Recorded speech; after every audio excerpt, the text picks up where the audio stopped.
Hi friends, welcome back to Saviraj Kannada vlogs.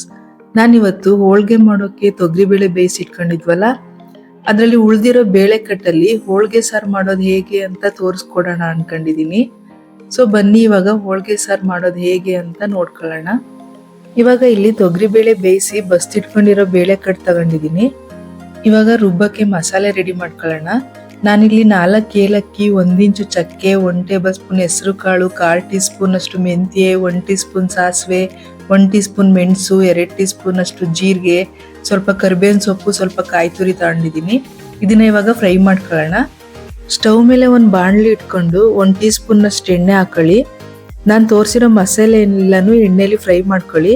ಹೋಳ್ಗೆ ಸಾರು ಚೆನ್ನಾಗಿ ಬರಬೇಕು ಅಂದರೆ ಹೆಸರು ಕಾಳು ಮತ್ತು ಏಲಕ್ಕಿ, ಚಕ್ಕೆನ ಸ್ಕಿಪ್ ಮಾಡಬೇಡಿ. ಅವೇ ಹೋಳ್ಗೆ ಸಾರನ್ನ ಟೇಸ್ಟ್ನ ಡಬಲ್ ಮಾಡೋದು, ಅದನ್ನ ಮರಿದೇನೆ ಹಾಕೊಳ್ಳಿ. ಇವಾಗ ಈ ಎಲ್ಲ ಮಸಾಲೆನೂ ಚೆನ್ನಾಗಿ ಫ್ರೈ ಮಾಡ್ಕೊಳ್ಳೋಣ. ಇವಾಗ ಕರ್ಬೇವಿನ ಸೊಪ್ಪು ಆ್ಯಡ್ ಮಾಡ್ಕೊಳ್ತಾ ಇದ್ದೀನಿ. ಈ ಟೈಮಲ್ಲಿ ಧನಿಯಾ ಬೀಜನ ಒಂದು 4 ಟೇಬಲ್ ಸ್ಪೂನ್ ಅಷ್ಟು ಹಾಕೊಳ್ಳಿ. ಒಣಮೆಣಸಿನ್ಕಾಯಿನ ನಿಮ್ಮ ಕೈಯಲ್ಲಿ 1/4 ಮುಷ್ಟಿ ಅಷ್ಟು ಹಾಕೊಳ್ಳಿ. ಖಾರ ಎಷ್ಟು ಬೇಕೋ ಅಷ್ಟು ನೋಡ್ಕೊಂಡು ಹಾಕೊಳ್ಳಿ. ನಾನಿಲ್ಲಿ ಧನಿಯಾ ಪುಡಿ ಮತ್ತು ಖಾರದ ಪುಡಿ ಹಾಕ್ತಿರೋದ್ರಿಂದ ಫ್ರೈ ಮಾಡೋಕ್ಕೆ ನಾನು ಹಾಕ್ತಾ ಇಲ್ಲ. ಪೌಡರ್ ಇಲ್ಲದೆ ಇರೋರು ಧನಿಯಾ ಬೀಜ ಮತ್ತು ಒಣಮೆಣಸಿನ್ಕಾಯಿನೇ ಹಾಕೊಳ್ಳಿ. ಸ್ಟವ್ ಆಫ್ ಮಾಡಿದ ಮೇಲೆ ನಾನು 1/4 ಟೀ ಸ್ಪೂನ್ ಅಷ್ಟು ಇಂಗುನ ಆ್ಯಡ್ ಮಾಡ್ಕೊಂಡಿದ್ದೀನಿ.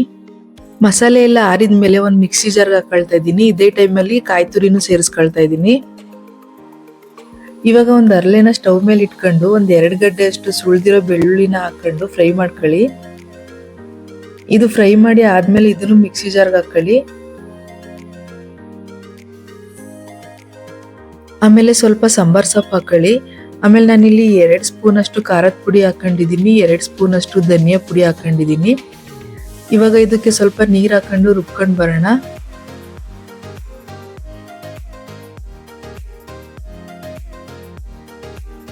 ನೋಡಿ ಇವಾಗ ರುಬ್ಬಾಗಿದೆ. ಇವಾಗ ಒಗ್ಗರಣೆಗೆ ಹಾಕೊಳ್ಳೋಣ.